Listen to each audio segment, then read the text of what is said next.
Muy bien, muy bien. Espero que me escuchen bien ahí. Supongo que no habrá problemas.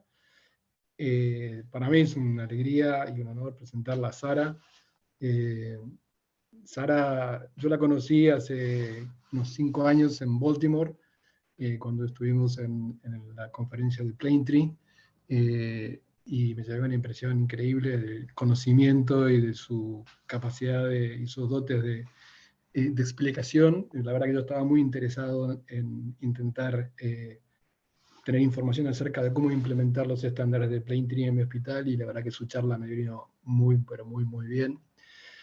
Y después tuve la oportunidad de conocerla también personalmente en un encuentro reducido con algunas personas, y también luego de eso tuvimos la oportunidad de escucharla en nuestro hospital. Así que bienvenida, Sara. Sara es vicepresidente de Plaintree, y además ha trabajado en la división de diseño de la división de estándares para los programas de certificación. Ella es escritora, oradora y experta, por supuesto, en atención centrada en la persona. Y durante la pandemia además se dedicó un poquito a trabajar en algunas pautas para preservar la presencia de la familia y un kit de herramientas necesarias para determinar la posibilidad de que las familias pudieran visitar a los enfermos. Así que, Sara, ¿cómo estás? Qué alegría verte, qué gusto poder tener entre nosotros. Así que, bienvenida. Hello, well, thank you so much for having me. I only wish... Hola, muchísimas gracias por tenerme aquí. Me encantaría estar en un living de verdad teniendo esta conversación, pero bueno, me encanta estar acá con ustedes. Qué bueno. Bueno, nosotros también estamos más que contentos. Sabemos de tu capacidad de transmitir ideas, y un poco la idea de este living de encuentro es fundamentalmente tener un diálogo e intercambiar. Yo tengo algunas preguntas preparadas con la idea de sacarle a Sara todo lo que se pueda de lo que ella nos pueda transmitir. Pero bueno, por supuesto que está abierto al público para que también hagan preguntas y nos tengan, nos ayuden a este trabajo, ¿no? Sara, voy a disparar con la primera pregunta, si te parece.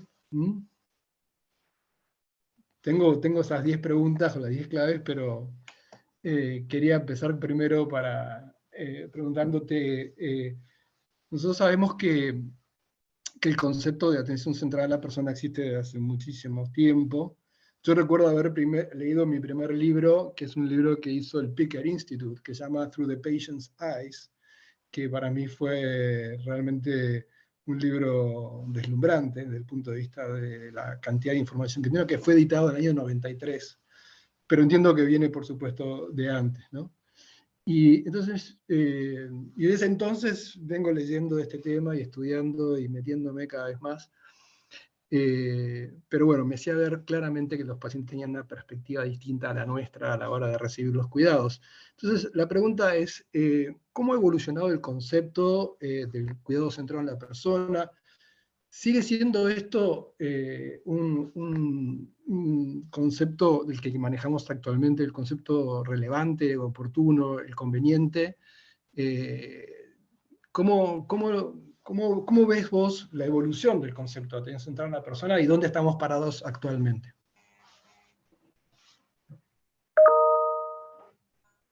What a way to start off our Qué conversation. forma de empezar la conversación. Voy a tratar de ser breve para poder hacer las 10 preguntas, pero bueno, yo siempre aprecio la oportunidad de poder reflexionar hasta dónde llegamos con los cuidados basados en la persona o centrados en la persona.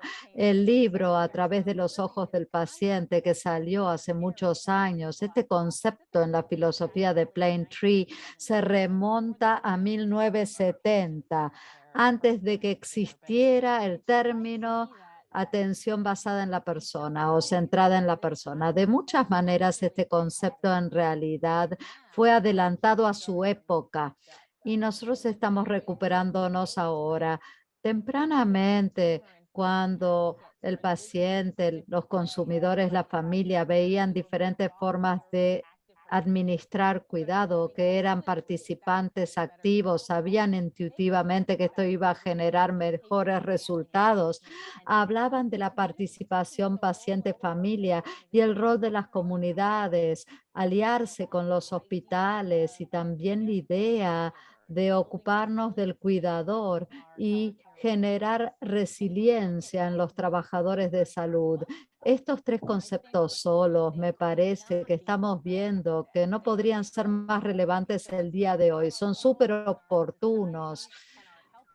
Nuestro sistema de salud, el mundo, la sociedad ha cambiado, introdujimos nuevas tecnologías, nuevos roles. No existía un Chief Experience Officer, un funcionario encargado de la experiencia del paciente. Ahora que pensamos en qué es lo que le importa a los pacientes, es recibir cuidado, recibir atención, involucrarse en su atención y tratarlos como seres humanos, no solamente atender sus necesidades médicas, sino que las humanas también. Si nos basamos en estos principios básicos, este modelo de patient-centered care se adapta a las diferentes tecnologías, herramientas y modelos de atención. Estos principios han soportado a través del tiempo y han aprobado con creces. ¿Qué piensa usted? Sí, yo también pienso lo mismo. Sin embargo, a veces te voy a hacer una pregunta como en confidencia, acá delante de tanta gente, ¿no? Pero a veces eh, eh, entiendo que la tecnología también nos puede distanciar un poco físicamente. Y en muchos casos, ese toque humano, de human touch, digamos, ¿no? Que tan necesario, es como que se aleja la posibilidad de vivirlo, digamos, ¿no? O de pronto te comunicas con un sistema de salud y te atiende un bot, un robot, una máquina que te dice lo que tenés que hacer. Entonces, ¿cuál es tu visión acerca del rol de la tecnología en relación con la atención centrada en la persona? ¿Y cómo podemos hacer para hacer el mejor uso de la tecnología y que sea un soporte para mejorar la atención centrada en la persona y no a veces un poco un obstáculo, digamos, ¿no? It's all about balance, I think. Se trata de equilibrio, todo es equilibrio.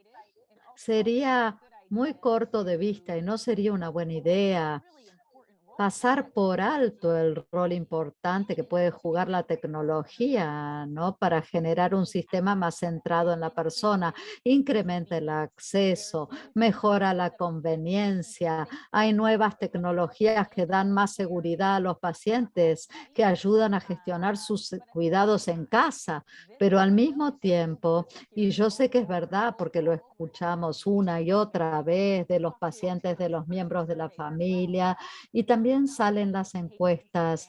Lo número uno que valoran las personas y sus familias cuando escogen un proveedor de salud son las relaciones y la calidad de la interacción humana.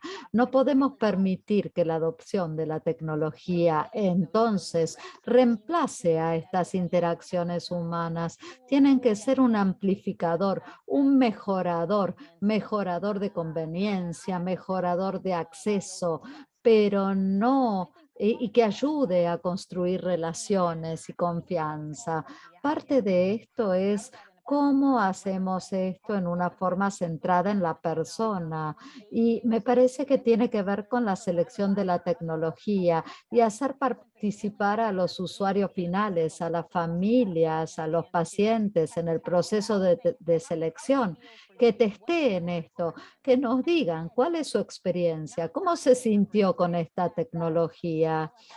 Y luego vamos a utilizar, por ejemplo, la telesalud como ejemplo de telemedicina. Si alguien tiene la capacidad, por ejemplo, de generar un examen empático, que esto se sepa traducir a través de una tablet, de una computadora, tenemos que construir capacidades en cuanto a cómo hacer la atención visible en estos modelos utilizando las nuevas tecnologías y siguiendo esto con evaluaciones constantes, encuestas a pacientes, cuál fue ¿Cuáles fueron sus experiencias con el uso de estas tecnologías varias? Me parece que la interacción humana compasiva en tecnología debería ser un equilibrio, no es una existe sin la otra o la otra existe sin una. Es una interacción de ambas. Sí, yo coincido porque lo hemos visto también durante la pandemia. Yo creo que muchos pacientes expresaron una enorme satisfacción y expresaron su conformidad en el uso de la tecnología, ¿no? Eh, entonces, no sé, me da la impresión de que la pandemia nos dejó ahí una lección y un boost, digamos, un impulso en esto, y como que se cayeron varias barreras, ¿no? E incluso como un rediseño, digamos, de los modelos de atención médica. Tenemos que pensar como en un mundo diferente, ¿no? Unos modelos distintos. No podemos seguir con una sociedad que ha cambiado tanto siguiendo haciendo las cosas de la misma forma, ¿no? Entonces, no sé, ¿cómo ves el futuro? Me gustaría conocer tu visión, ¿no? ¿Cómo ves el futuro y en qué cosas nos podemos apoyar para pensar en un futuro distinto, en base a todas las cosas que están sucediendo ahora delante de nuestros ojos? ¿Mm?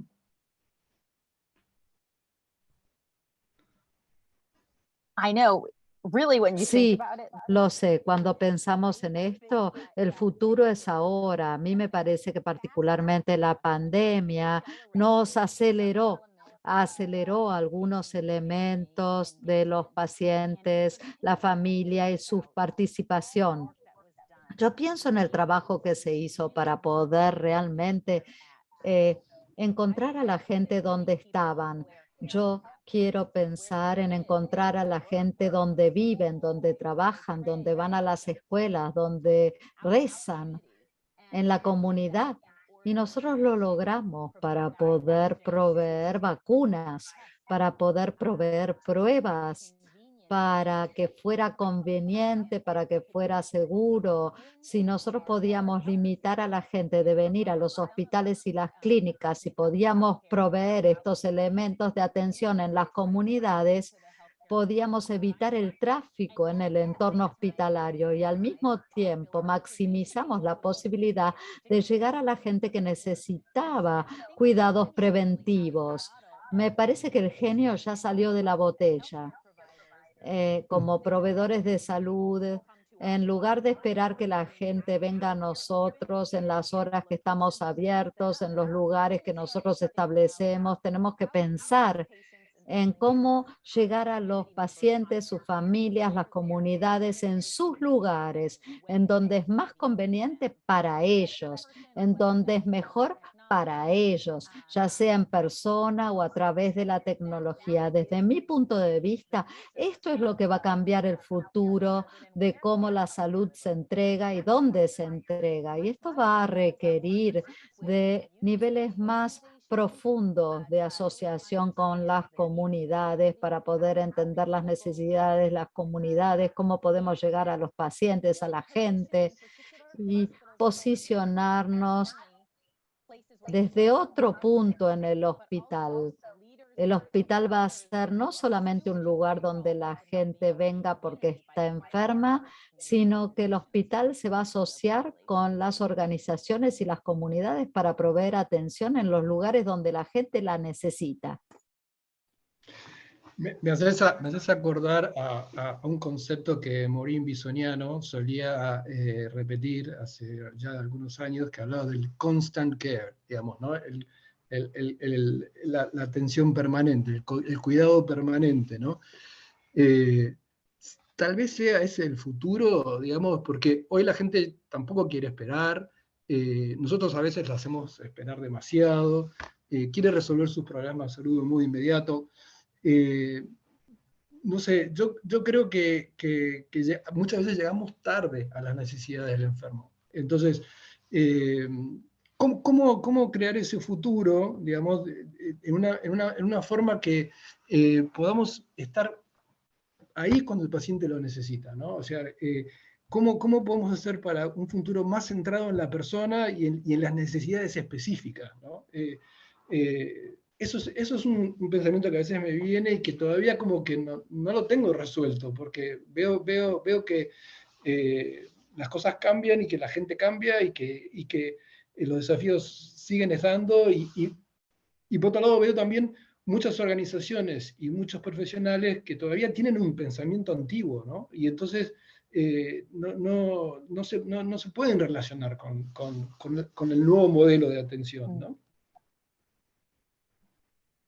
Well, and I think based on what you just described, Sí, en base a lo que acaba de describir, yo reflexiono un poco acerca de todas las industrias que tienen consumidores, ya sea la industria minorista, la de la hospitalidad, turismo, educación. Nosotros vemos niveles aumentados de respuesta al consumidor. ¿Por qué? Porque hay mucha competencia en el mercado. No estamos cumpliendo con las expectativas del consumidor, no damos acceso a la información en tiempo y forma cuando ellos lo necesitan. La gente se va a otro lado. Nosotros no queremos pensar en la salud de la misma manera que la industria del turismo o la industria minorista, pero tenemos que asumir que estamos viviendo en una sociedad más orientada hacia el consumo cada vez, en donde el acceso, la conveniencia y la capacidad de elegir es lo que guía a las personas. Habiendo dicho esto y volviendo a tu punto, en algunas otras industrias no tanto, pero en la salud las relaciones son clave. Aun cuando los modelos evolucionan, nosotros tenemos que seguir alimentando las relaciones estas que existen. Y esto es lo que va a generar lealtad. Esto es lo que va a construir confianza para que los pacientes sean más abiertos con sus proveedores. Y eso nos va a permitir a obtener la información que necesitamos para atención personalizada. Pero lo último que te quiero decir es que mientras rediseñamos los sistemas para tratar de dar respuesta, no solamente a lo que quieren los consumidores, sino que lo que se basa en evidencia y va a generar los mejores resultados, no lo podemos hacer solos. Tenemos que asociarnos con los familiares, con los pacientes para que entiendan que los cambios que nosotros introducimos impactan sobre la salud y el sistema de salud. Durante muchos años hemos hecho cambios basándonos en los pacientes y para los pacientes, pero nunca con los pacientes. Y hemos avanzado en base al feedback que recibíamos de ellos.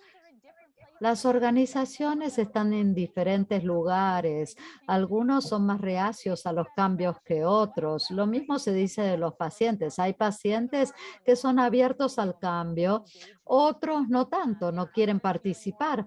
Hay otros que se sienten más cómodos siendo receptores pasivos de la atención.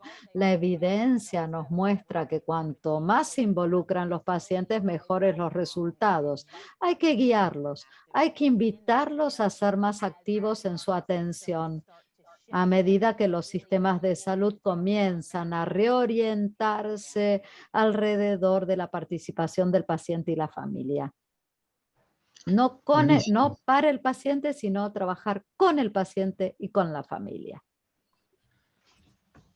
Sara, te voy a hacer un par de preguntas más relacionadas con el contexto local que estamos viviendo en Argentina. Porque hoy en día, para muchas instituciones de salud, la atención central a la persona se puede ver como algo como costoso, con un retorno de inversión bajo. Y en un contexto económico donde muchos están intentando sobrevivir, ¿qué rol puede tener? Sé que lo más importante es dedicarnos a la gente, y eso es nuestra tarea fundamental, pero también las instituciones tenemos que permanecer en el tiempo, tenemos que tener sostenibilidad, digamos, ¿no? Entonces, ¿cómo se alinea esta inversión en una atención centrada a la persona, con más tiempo de dedicación, con más recursos orientados, con el retorno de la inversión que se hace, con la inversión que se hace, digamos, ¿no? ¿Cómo se congenia eso?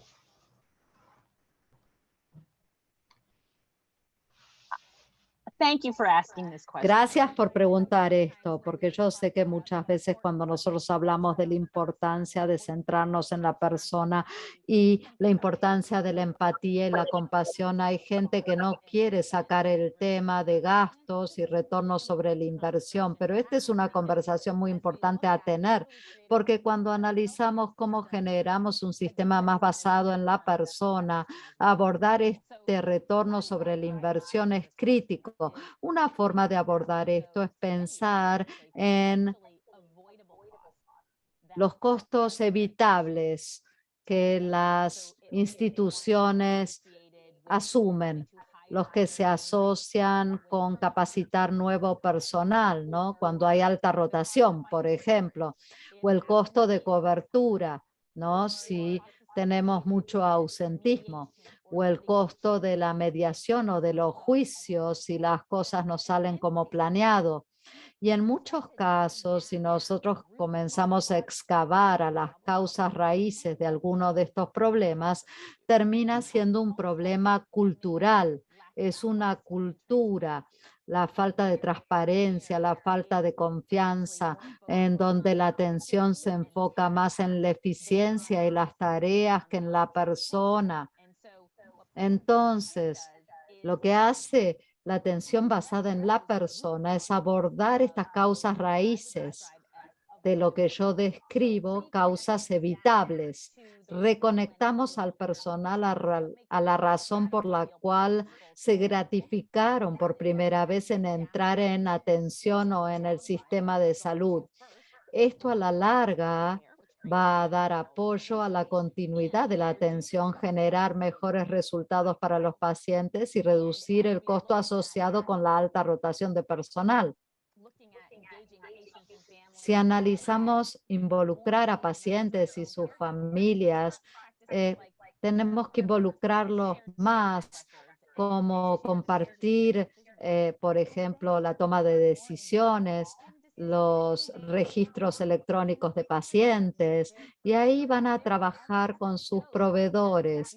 Y hay evidencia de que esto reduce los litigios, las demandas.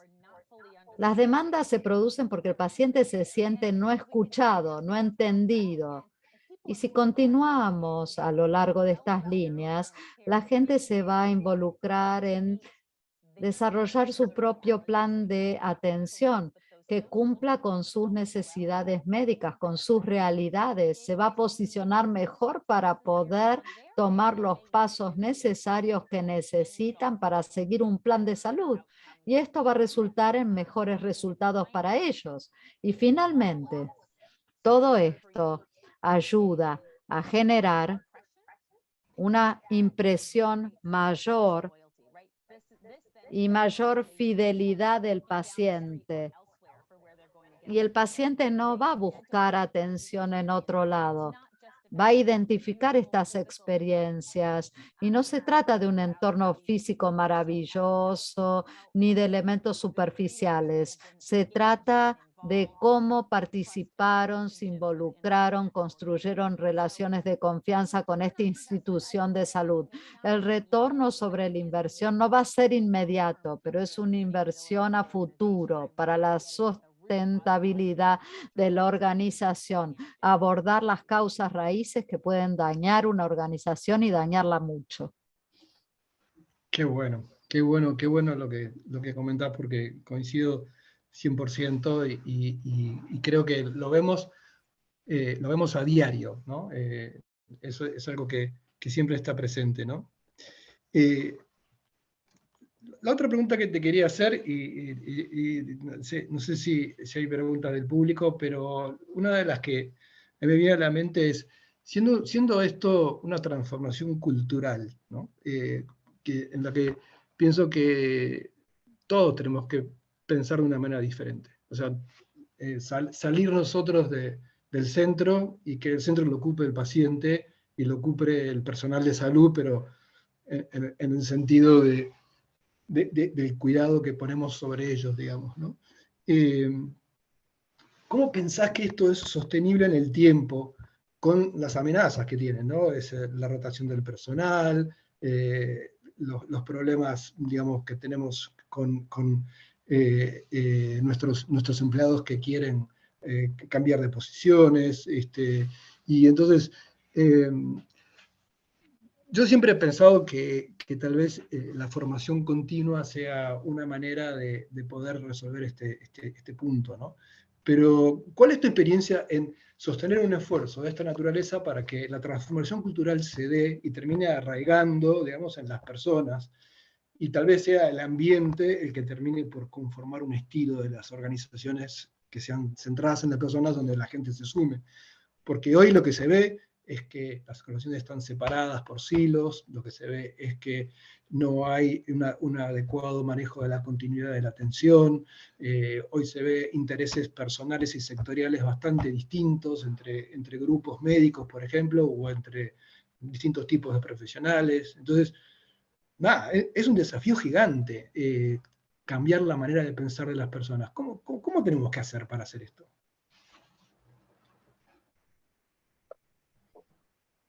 That's a big question. Qué pregunta, ¿eh? A mí me parece lo que me viene a la mente, bueno, me vienen a la mente un montón de cosas porque es un desafío mayor esta pregunta, pero tenemos que sí, infundir la capacitación continua, educación continua en dosis regulares, no una vez que te contrato, esto es tu exposición a lo que es ser una organización centrada en la persona. Esto no funciona así. Otra cosa que no funciona es el abordaje al aprendizaje didáctico pasivo. La idea de aprender a ser centrado en la persona, escuchando presentaciones o leyendo libros, eso no sirve. No involucra a nadie, no involucra al corazón. Puede involucrar la mente, pero no al corazón. Así que por eso en Plaintree nosotros nos enfocamos en la educación a través de la experiencia, de los escenarios, de los simulacros, de la interacción participativa, para que ellos entiendan y se sensibilicen a lo que es la atención centrada en la persona.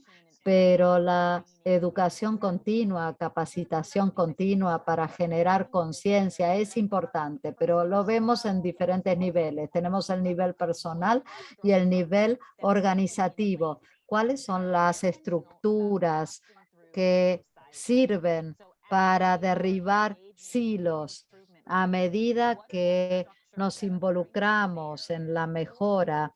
¿Qué estructuras tenemos y cuáles son las perspectivas? ¿Cuáles son los líderes clínicos, no clínicos, en el personal, entre las autoridades, también entre los miembros de la familia y los pacientes, para que desarrollemos todos juntos soluciones? Y lo que vemos en organizaciones certificadas por Plaintree basadas en la persona es que tenemos proyectos de mejora y siempre tenemos a alguien que va a levantar la mano y va a decir, ¿quién nos falta? Nosotros reconocemos que lo que hacemos acá impacta a otra persona, a otro departamento, todo está entrelazado, todo impacta la experiencia de la familia. No tiene que faltar nadie, tenemos que trabajar todos juntos, autoridades, pacientes, sus familias, en proyectos rápidos que involucren a la familia y a los pacientes. Esta es la forma de operar como una práctica operativa estándar. La atención basada en la persona no es un lenguaje, no es un programa, no es simplemente lo que hacemos, sino que es cómo lo hacemos. No sucede de un día para el otro, pero es lo que sucede cuando esto está incorporado en todos los niveles de la clínica, en cómo entregamos atención en el punto de cuidado, en cómo entregamos atención desde la organización. Así lo hacemos sustentable. Yo veo la cara de Natalia. Me parece que me está diciendo que me quedé sin tiempo o no. Más Yes, o menos. you're right. Sí, es eso, sí. Natalia, no sé si querés que hagamos alguna de las preguntas Sí. o tenemos que terminar. Le vamos a robar a los asistentes 5 minutos del corte para responder a alguna de las preguntas, que hay muchas ahí que está viendo en el chat. Si quisieras agarrar alguna de aquellas, Marcelo. Sí, acá hay una pregunta que dice, lo que está planteando Sara, uy, se me mueve esto, lo que está planteando Sara es una atención primaria, no solo que recurra a nosotros en la enfermedad, los pacientes, sino también en la salud, para promover sus hábitos saludables o brindarles, si es necesario, atención a ellos y nosotros ir a ellos, a la familia, al grupo, a la comunidad. ¿Es eso lo que plantea Sara?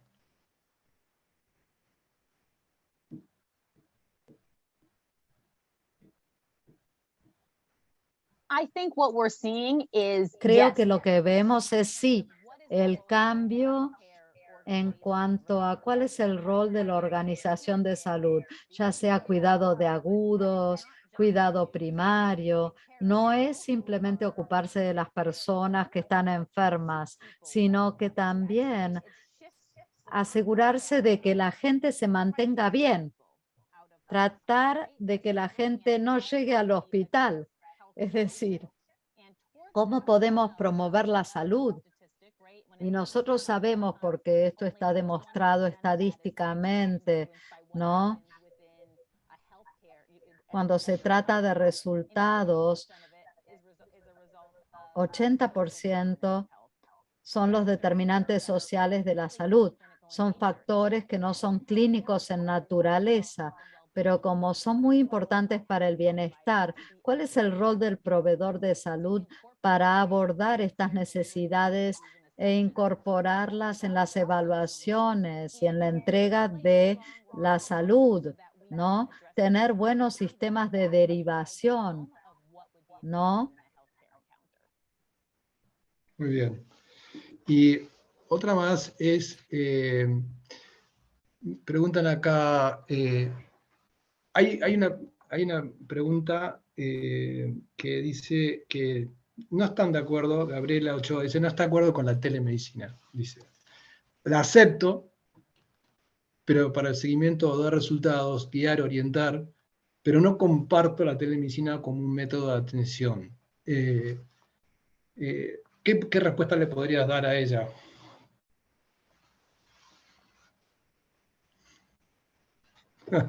well, I guess I'm coming from the perspective that it does. Yo vengo de la perspectiva que, dado todo lo que pasamos en los últimos años, parecería ser que nosotros abrimos la caja de Pandora. Y me parece que la telemedicina está aquí para quedarse. Lo que yo entiendo del comentario es que no está de acuerdo con la efectividad de la telemedicina en su estado actual. ¿Cuáles son las oportunidades para analizar cuáles son las cosas buenas de la telemedicina? ¿Cómo podemos expandir esas cosas buenas a través de mejora digital, mayor capacidad o mejores expectativas para los pacientes y las familias en términos de cómo hacerlos participar durante una televisita para que este modelo sea más eficaz?